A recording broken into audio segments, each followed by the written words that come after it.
Hi, I'm Jurgen Wolff with another script tip, and this time it's about pitching via Zoom.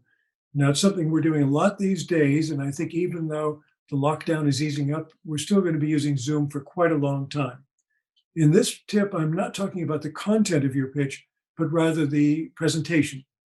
The first important thing is to think about lighting.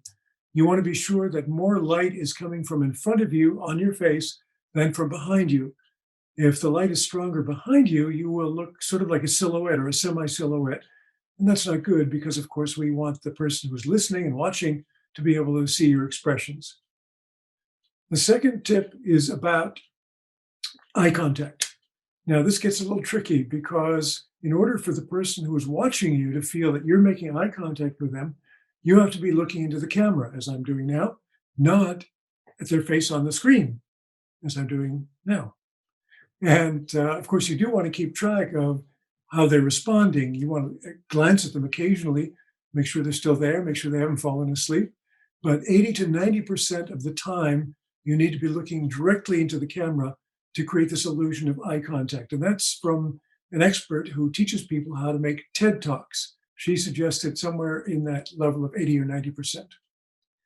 Another important thing is to have the tone, the way you deliver the pitch, match the genre or the nature of the story you're telling. So if you're pitching, let's say, a thriller, then as you tell parts of the story, and I'm talking about the longer pitch here particularly, when you reach a moment of suspense, pause, allow that feeling of suspense to come through. So you might say, he's about to open the door. But what he doesn't know is that behind this door, I don't know what's behind the door, but whatever it is. So the point was that you paused, you slowed down. It's almost like a more subtle version of telling a child a bedtime story. Use your expressions, use the pace of your speech and the tone of your voice, all to get across the feeling that you want about whatever it is you're pitching at that point. And that includes a bit of body language too. So at an important moment, you can lean forward a little bit, not too much, because then it gets quite grotesque if, suddenly your face is filling the screen, but a little bit in order, again, to support the feeling of what you're pitching.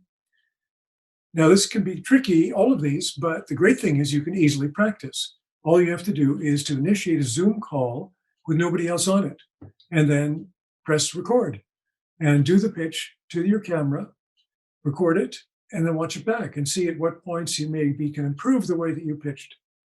So I hope that's been helpful. I'll be back with more tips soon. And I'm also teaching a class here at Raindance, which is called the Script Coach Series. It starts soon, and you can find full details on the site. Thanks for listening.